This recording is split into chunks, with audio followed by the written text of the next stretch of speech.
but we're all good. So very good.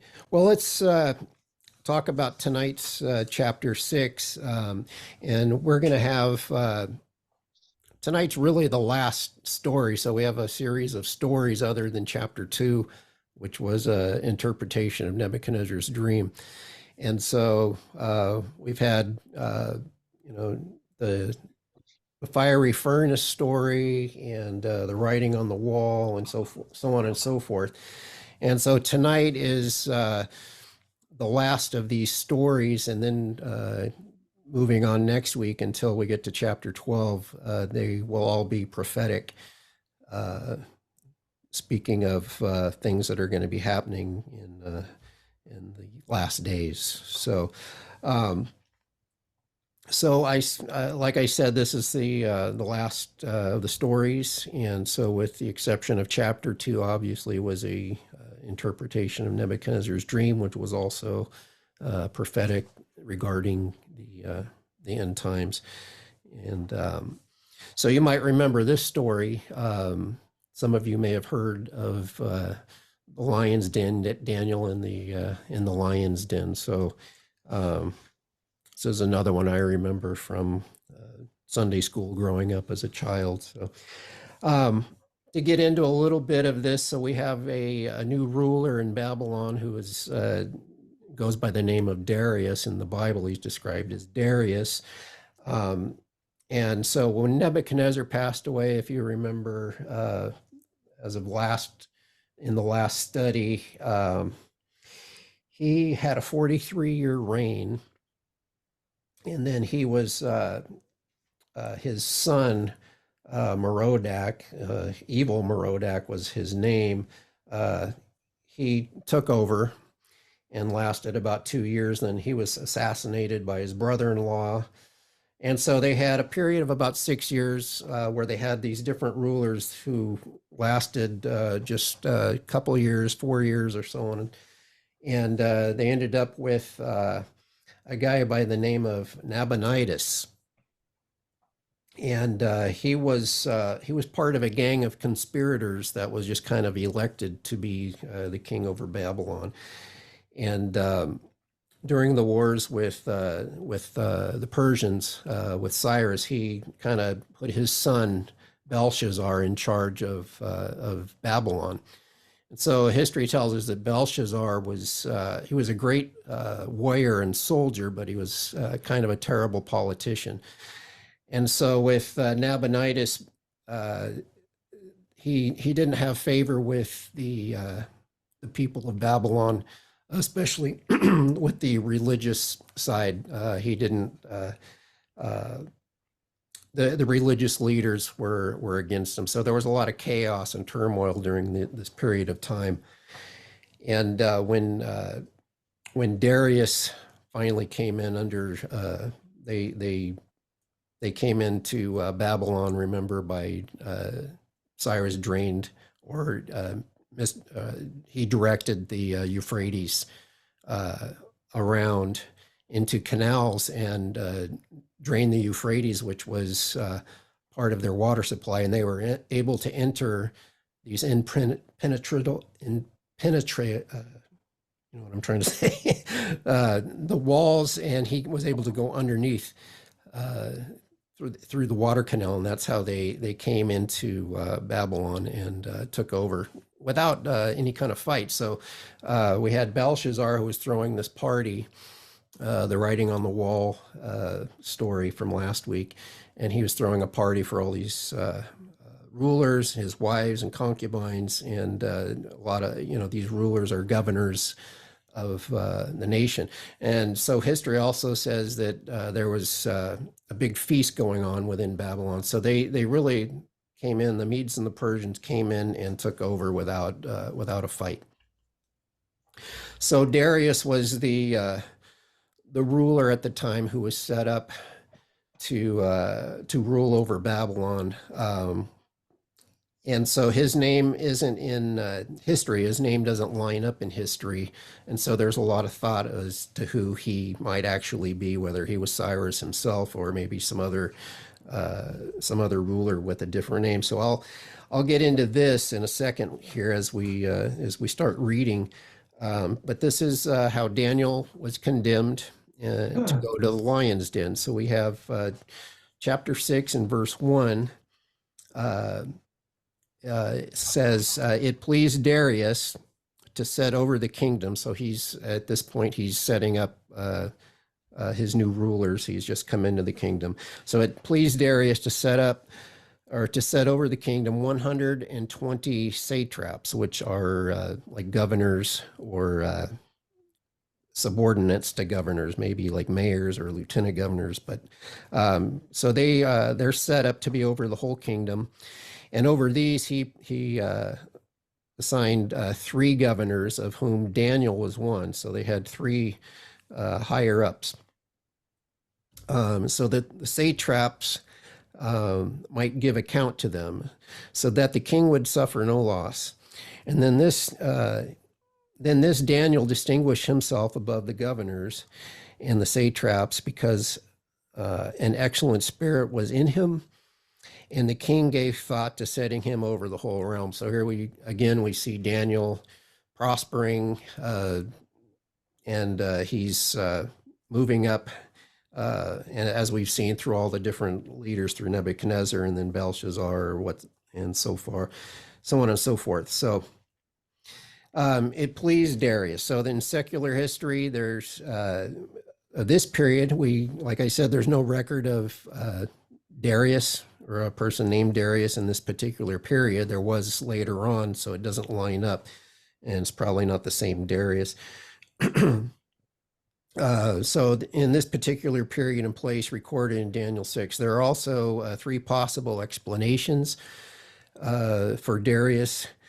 And first one might be, or it may be, that Darius was simply another name for Cyrus, who was Cyrus the Great, who ruled the Medo-Persian Empire during this period.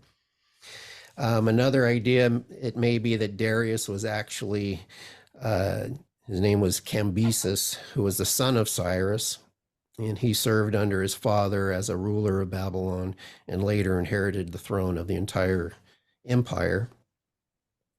And then here we have another idea. It may be that Darius was an official known as Gubaru. And so I think I've talked about him in the past also. And so Gubaru is in ancient documents from whom Cyrus appointed as ruler over Babylon, and immediately after its capture. So it's the opinion of several Bible commentators that Gubaru, if I'm pronouncing that right, was the same person as Darius. And it may even be that the name Darius is a honorific title, meaning the holder of the scepter. So ancient documents show that this man, Gubaru, had the power to make appointments, to assemble an army, and to levy taxes, and to possess palaces. Gubaru was, in a very real sense, the king over Babylon. And so Daniel, he's distinguished himself. So he's one of the 3 leaders directly under Darius, and he shined above the other 2 leaders because he had an excellent spirit. Daniel had a good attitude in his work and his life, and this made him the object of attack.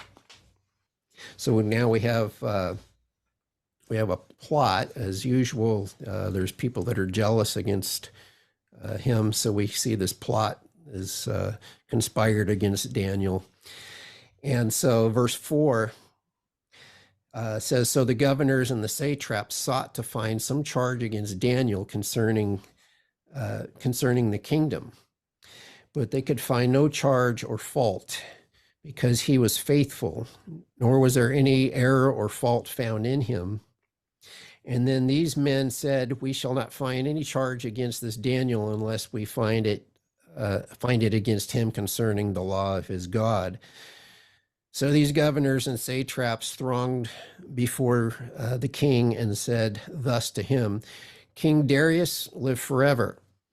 All the governors of the kingdom, the administrators and the satraps, the counselors, the advisors, and the advisors have consulted together to establish a royal statute and to make a firm decree that whomever petitions any god or man for 30 days except you, O king, shall be cast into a den of lions.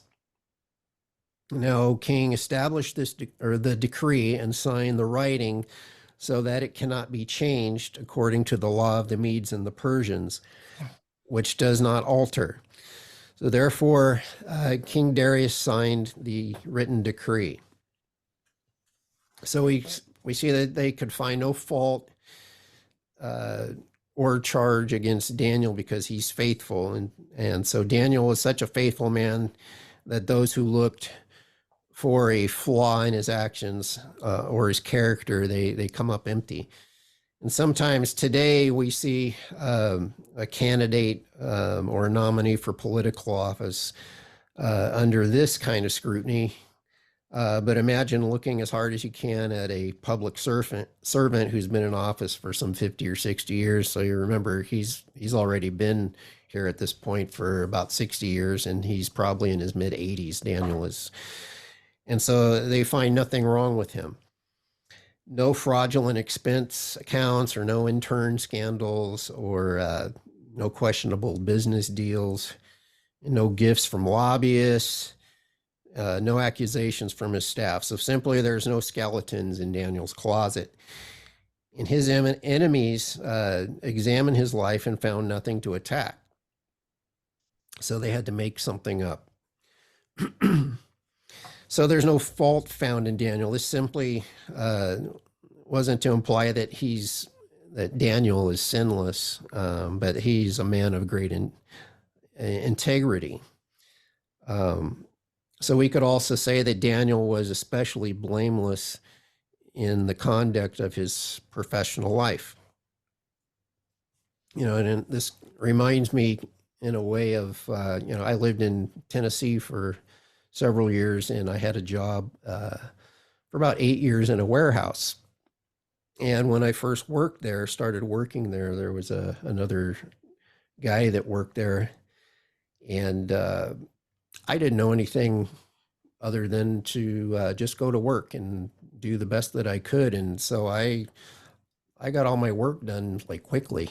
It was like a whole day's worth of work for a whole team of workers in this warehouse. And I seemed to get everything done in a few hours that would normally take, 8 hours or 10 hours in a day. So this one guy ends up pulling me aside and saying, you need to slow down because you're not, you're getting everything done and we don't have enough work, and this was a Christian organization that I worked for.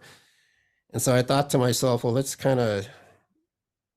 not right. I'm here to work, and that's what I'm here to do. And, I'm not going to take advantage of my employer by being lazy or not doing my job. So it came about after some time that this guy, we had a team meeting, and it turned out that because I was doing so much work that they decided that they had too many employees. So it ended up this other guy who was slacking off all the time ended up getting fired, and I ended up continuing on working there for 8 years. But it was kind of the same deal. It's like your employer, the people you work for, you need to put that effort, just like you're working for the Lord. And so was that pre or post Striper?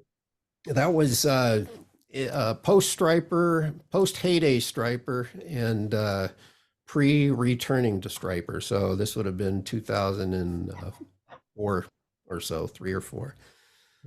So anyways, so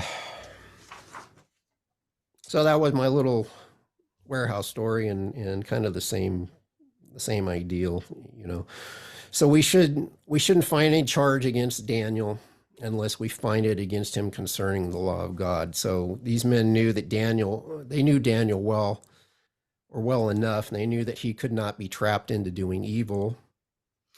But they also knew that he would be faithful to God, or to his God, in all circumstances.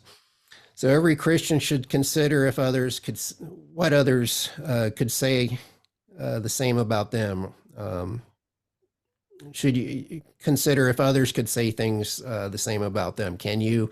I know that I failed so many times, so I know that people couldn't say that about me or judge my character based upon just past sin in my life and how I've come across to people. But the Lord is faithful, and He continues to heal and change people. So the world may not know details of doctrine.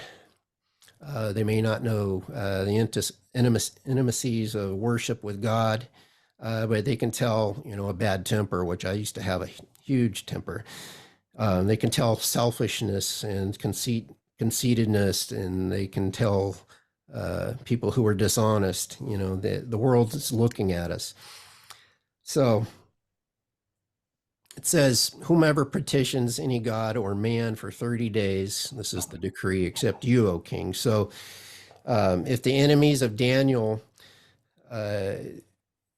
if they knew him, they knew also that Darius, they knew that they could appeal to Darius in his pride and his desire for a unified kingdom. So that was one of the things that Darius and Cyrus was trying to do, was to unify this kingdom that they'd just recently taken over, but also the people there was probably a lot of infighting going on, kind of probably how we are here today in the United States.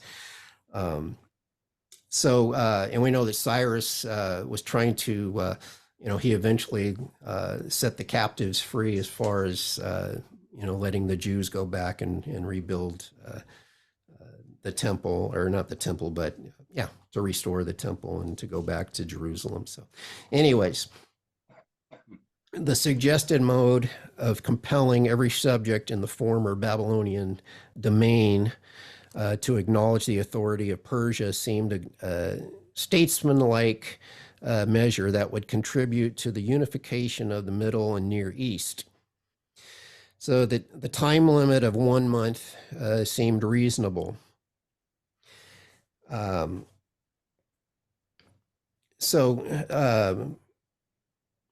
There's a theologian by the last name of Clark who says that what pretense could they urge for so silly of an ordinance? Probably to flatter the ambition of the king. They pretend to make him a god for 30 days so that the whole empire should make prayer and supplication to him and pay him divine honors. This was a bait, but their real object was to destroy or to get to Daniel.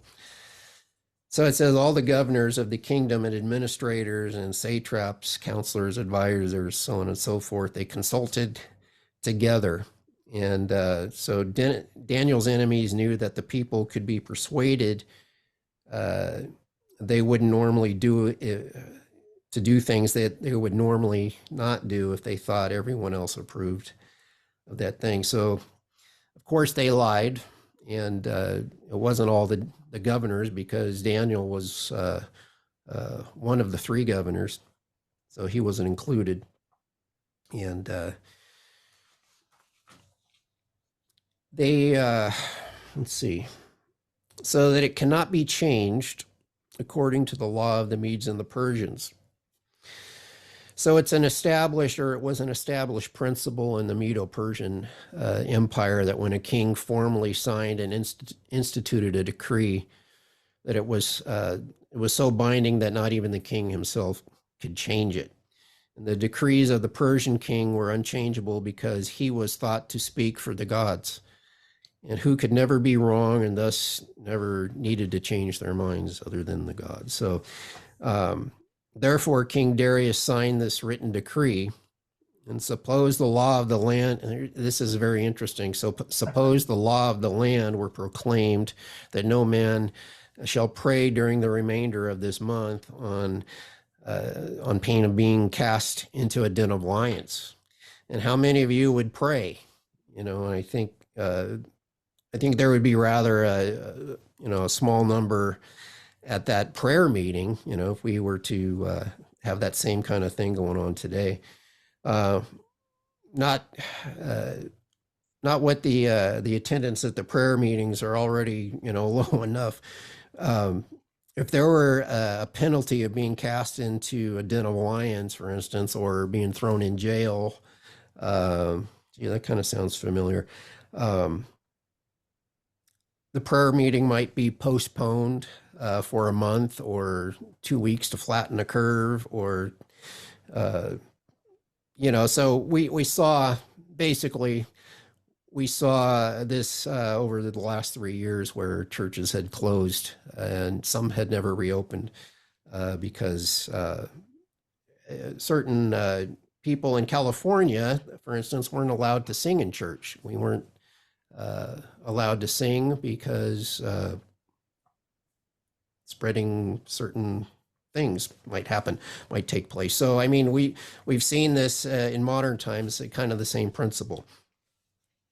There's Calvary chapels that have been in battle with the state of California, for instance, who have been fined, and there's pastors in Canada that have gone to jail, so on and so forth. So, moving on to verse 10, we see Daniel's faithfulness to God causes him to be condemned and to go to the lion's den. So, verse 10 through 15 says, "Now, when Daniel knew that the writing was signed, he went home, and in his upper room with his windows open toward Jerusalem, he knelt down on his knees 3 times that day, and he prayed and gave thanks before his God, as was his custom since the early days. And then these men assembled and found Daniel praying and making supplication before his God. And they went before the king and spoke concerning the king's decree. Have you not signed a decree that every man who petitions any god or man within 30 days, except you, O king, shall be cast into the den of lions? And the king answered and said, the thing is true according to the law of the Medes and the Persians, which does not alter. So they answered and said before the king that Daniel, who is one of the captives from Judah, does not show due regard for you, O king, or for the decree that you have signed, but makes his petition 3 times a day. And the king, when he heard these things, he was greatly displeased with himself and set his heart on Daniel to deliver him. So he felt, anyways, let me move on. And he labored till the going down of the sun to deliver him. And then these men approached the king and said to the king, know, O king, that it is the law of the Medes and the Persians that no decree or statute which the king establishes may be changed. So we see Daniel, when he knew that it was signed, that the decree was signed, he was confronted with a test of loyalty, and so he was loyal he was a loyal subject to the king, and yet he knew that the King of Kings deserved the higher loyalty. And so Daniel refused to give to the government the measure of obedience that belonged to God alone. So others perhaps considered it risky for Daniel to pray as was his custom. But Daniel knew that the safest thing that he could do was to radically obey the Lord. So it isn't hard to see why people are men pleasers. It seems as if people have the power to hire us or fire us, and to break our hearts, or to slander, to make our lives generally miserable. But the power to obey God and stand for him comes from a settled understanding that God is really in control. And unless you are prepared to be in the minority and now and then to be called narrow or fanatic, or to be laughed at by men because you will not do what they do, but abstain and resist, then there's little chance that you're ever making much of your Christian profession. So it all goes back to our witness. So it says he prayed, he gave thanks before his God. which was his custom since the early days. So Daniel didn't let the decree change his actions one way or the other. And he didn't do more praying or less. He simply continued in his excellent prayer life. So John Walvoord says there was a danger in both directions. It would have been compromise to do less or pride to do more. And this was not the act of a person courting martyrdom, but the continuation of a faithful ministry and prayer, which had characterized his long life. So, what was Daniel's custom in prayer? He prayed. So, first off, he prayed in his upper room, this was a private prayer made with no intentions to impress other people. He prayed with his windows open toward Jerusalem, remembering the place of sacrifice, even when there was no sacrifice. He prayed according to Scripture because in 1 Kings 8, Solomon asked God to give special notice to the prayers of his people when they prayed towards Jerusalem and the temple. And may you hear the supplication of your servant and your people Israel when they pray toward this place. 1 Kings 8:30.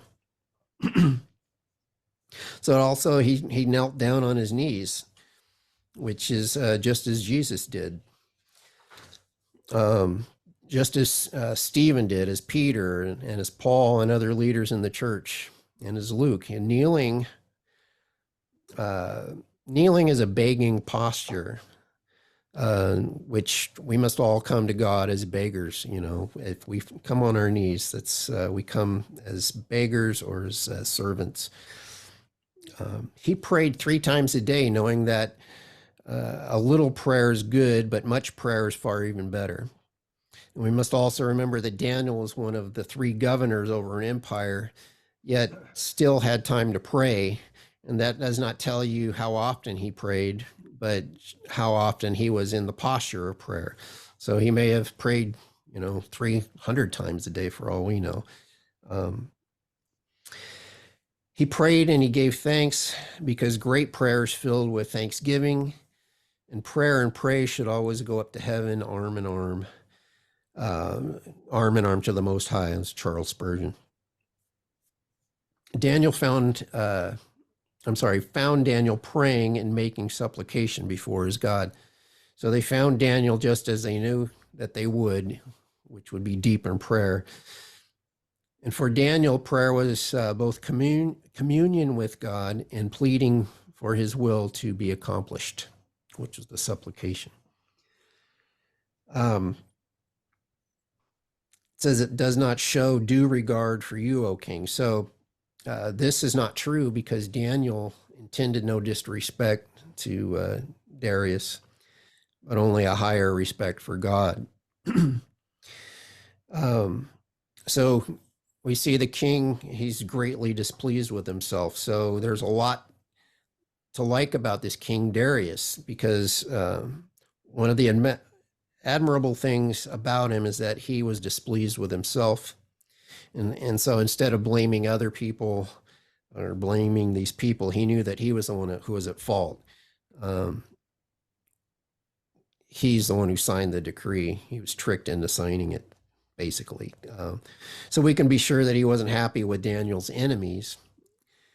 And he knew that ultimately he was responsible. Excuse me. It's like Darius, our foolish decisions often haunt us, and often we can do, all we can do is pray and ask God to mercifully and miraculously intervene when we make our foolish decisions. He labored, it says he labored till the going down of the sun. So this means that he worked as long as he could, trying to find a way out.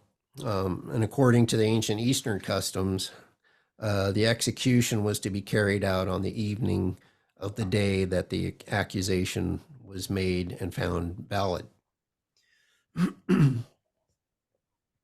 So we go on to our next section now, where Daniel we see Daniel is thrown in the lion's den, but he's preserved. So, verse 16, so the king gave the command, and they brought Daniel and cast him into the den of lions. But the king spoke, saying to Daniel, your God, whom you serve continually, he will deliver you. And then a stone was brought and laid on the mouth of the den, and the king sealed it with his own signet ring and with the signets of his lords, that the purpose concerning Daniel might not be changed. Now the king went to his palace and spent the night fasting, and no musicians were brought before him, and also his sleep went from him. So here we have King Darius. He says, your God whom you serve continually will deliver you. So Darius has faith, and it was faith born out of Daniel's trusting in God himself. So he's seen Daniel's faith. And so the idea was that I tried my best to save you, but I failed. So now it's up to God. It's up to your God. And so he says, the God you serve continually. And this made Daniel's testimony.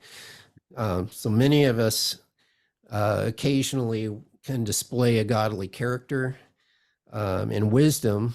So people see that, the world sees that, but counteract the good by being bad. So we see Daniel's testimony was made by continual service.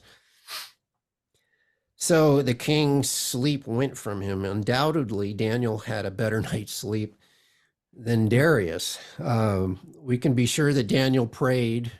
Could be pretty sure that Daniel prayed in the lion's den because it was simply his habit to pray. And he did not need to start praying on this remarkable occasion because the habit of prayer was well ingrained within his life already. So perhaps Daniel prayed the prayer that David prayed, in Psalm 22.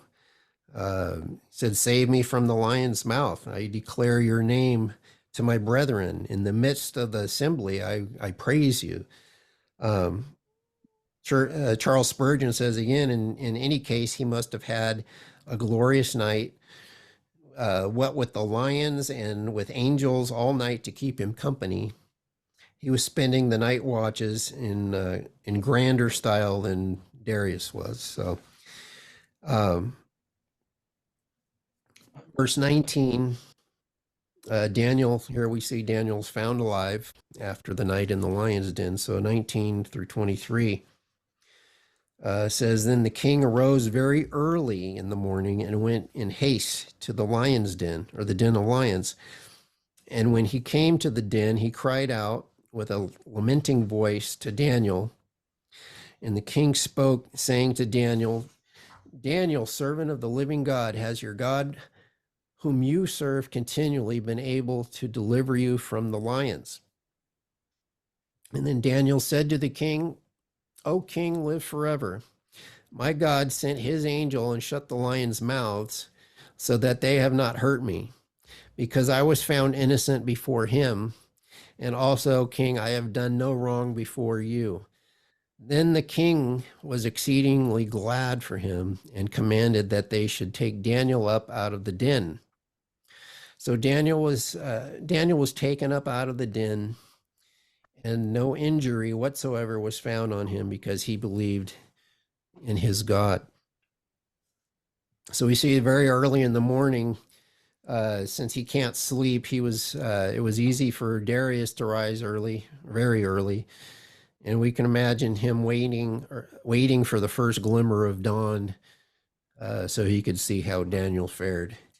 So when Darius heard Daniel's voice, he knew that he had survived through the night. The lions would not or could not touch the servant of God. So God sends the angel to shut the lion's mouth. So we don't know if Daniel saw the angel or not, but he certainly knew that God sent his angel to rescue him. Hebrews 1:14 says angels are ministering spirits. who are sent forth to minister for those who will inherit salvation. God sent an angel to serve Daniel's need. He says, I have done no wrong before you. So Daniel did break the king's law, but he did not go against the king or against the king's best interests. And Daniel is an example of obedient disobedience. Because he believed in his God. So Daniel was preserved through faith. And though his cause was righteous and he was unjustly accused, those things alone did not protect him from the lions. Daniel needed a living, abiding faith in God, and even in the most difficult circumstances. There is an instructive order here. And so the power of God sent an angel to protect Daniel in response to a prayer of faith, coming from a consistent, abiding walk. And because of this faith, Daniel is recognized in Hebrews 11:33 as one who, by faith, stopped the lions, or the mouths of the lions. So we see the fate. Now we see the fate of those who plot against Daniel. Verse 24 says, and the king gave the command, and they brought those men who had accused Daniel, and they cast them into the den of lions, them, their children, and their wives. And the lions overpowered them and broke all their bones in pieces before they ever came to the bottom of the den. So, wow. The king gives this command. No one had to ask Darius to do it. He was ready and willing to bring justice to those who plotted against Daniel, and also to their children and their wives. So this sounds severe, and obviously it is severe, but it is also according to ancient customs among the Persians. There's an ancient writer named, pronounce his name, Omianus,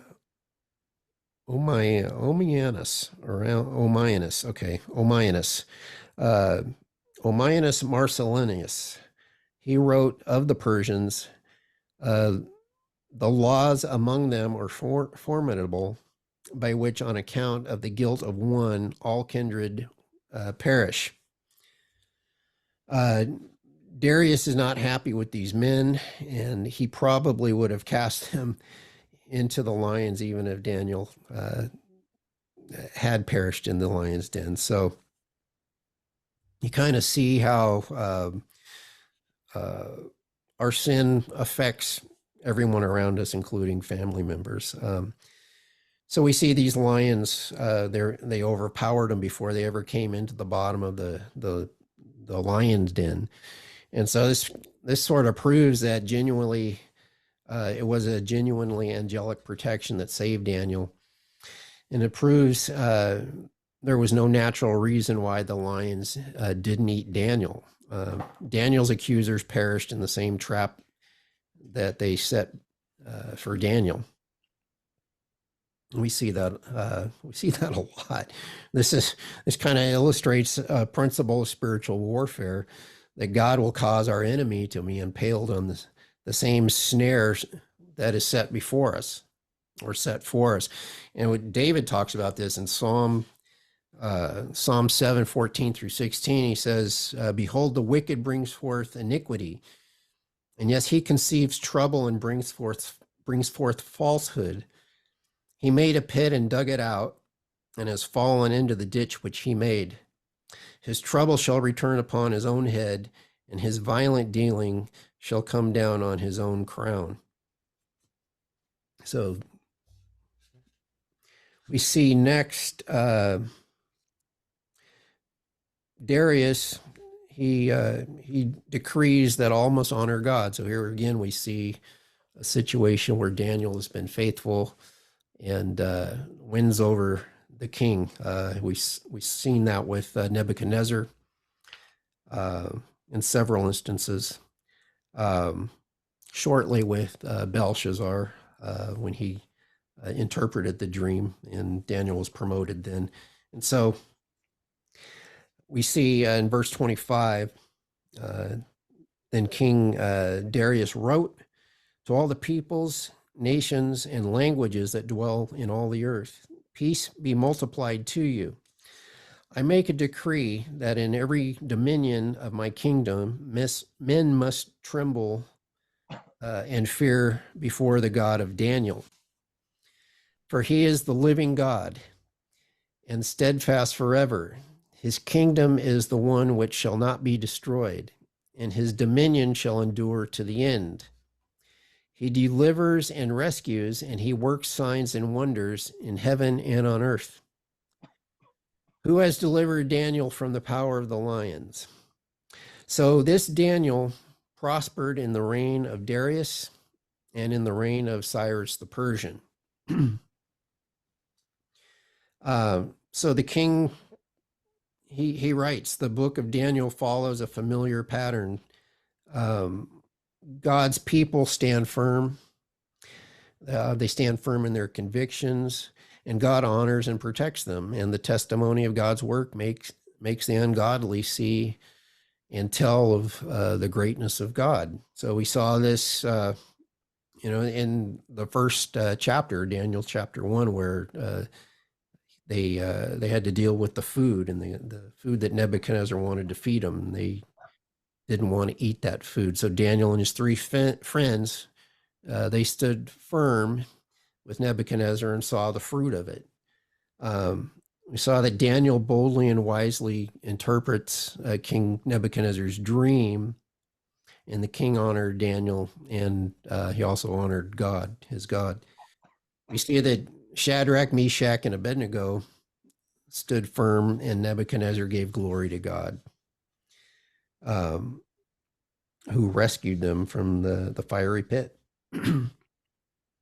Daniel, we see Daniel boldly told Nebuchadnezzar the truth, and the king humbled himself and gave glory to God in Daniel chapter 4 after his 7-year bout with insanity. We see Daniel stood firm and boldly told Belshazzar the truth, and the king honored Daniel by raising him up, just even if it was for a short few hours. So the point here is plain that we see firm, or that we stand firm in godly convictions and honor God even when it costs something. Others are going to see this testimony and they will be impressed. So it says the God of Daniel. So in a small way, this helps us diagnose Darius's spiritual condition, because it isn't enough to say that the God of Daniel. We see that Darius is now recognizing God, and he's a believer of God. So the God of Darius too. We see Daniel prospered in the reign of Darius and in the reign of Cyrus the Persian. So some take this, as we kind of talked about in the beginning, that we don't know who the Darius actually could be, but some take this, it means that he was actually Cyrus the Great. This is one of the three theories about the identity of Darius, which we mentioned earlier. Actually, can I ask a question about that? Yes, sir. So back in verse 1, your commentary says that they're not quite sure who Darius was. Right. It labels him at the very first verse as Darius the Mede. Yeah. But when you go back to the end of the chapter in verse 28, it says, so Daniel prospered during the reign of Darius and the reign of Cyrus Right. Persian. So I don't think that Darius would have been Cyrus, because he was a I Mede agree. and Cyrus was a Persian. So he couldn't be both, right? Yeah, I agree. I think it was probably the one we talked about earlier, the Gubaru character. But some are saying that Darius and Cyrus, and they have the same character. If you kind of put them together, they kind of have the same character as far as being godly and wanting to do right by the people. But yeah, I don't think that Cyrus and Darius are the same. So we see, let's see. So we see that Daniel prospers in the reign of Darius and the reign of Cyrus the Persian. So, like I was going to say, that some take this that Darius was Cyrus, and this is one of the three theories. Um, we see that Daniel prospers, and so this is the last link in a long chain that's set through this chapter, which we see that Daniel he progresses along this path that he's plotted against. We see him praying. We see praising.